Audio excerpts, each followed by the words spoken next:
195蚊半隻雞，究竟係真理定係揾笨？大家見仁見智啊！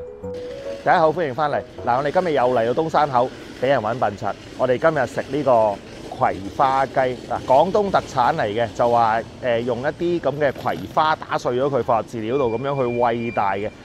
我係未食過嘅。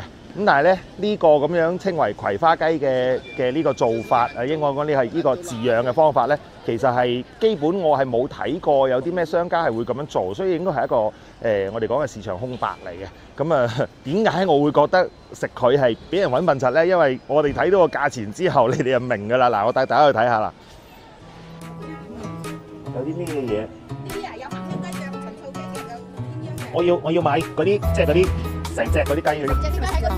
咁即係佢係最靚嘅。最靚嘅，暫時係最靚。我仲有一隻428，但係今日揀唔出嚟，所以就哦，哇，都好貴下喎。係冇錯，我要最貴嗰隻。我哋要唔係我要半隻。唔緊要啊。我要半隻，但係你話葵花油炮製嚇，可能是中國最好的食材，又最好食嘅。你再了解清楚。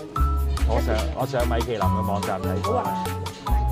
你話可以有經驗，你呢度再打呢個圖，好啊。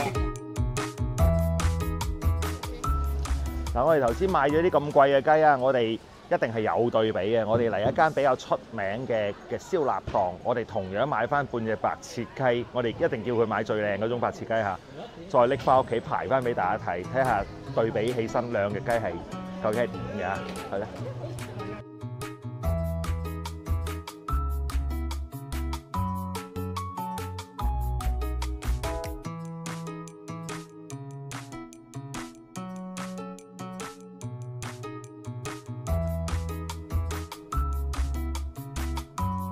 雞咧，我哋又買翻嚟啦。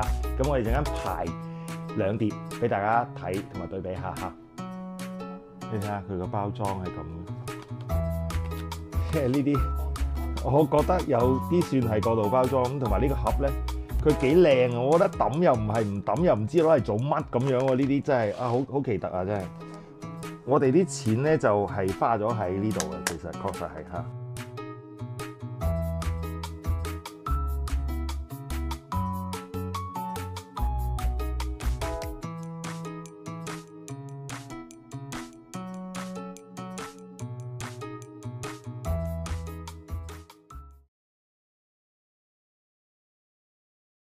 嗱，呢個36對比呢個195，同樣係半隻雞，究竟係真理定係智商稅？大家見仁見智啊！我哋食佢，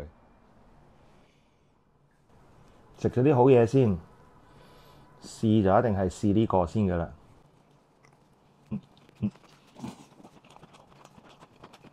講老實唔係食得好出，有葵香味，可能我自己唔係好理解葵香味究竟係咩嚟。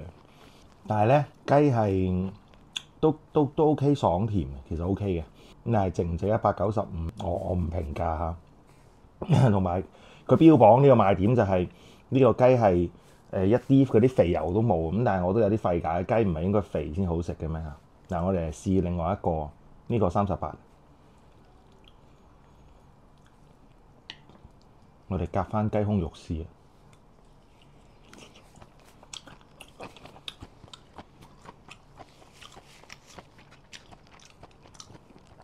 唔差得去邊啦，我覺得老實嗰句嚇，真係唔差得去邊。38抵食。嗱，俾個靈魂拷問啊，假定嚇經濟都唔係問題，或者我哋忽略呢個問題嘅呢個情況下，195蚊半隻雞，你哋會唔會買嚟食咧？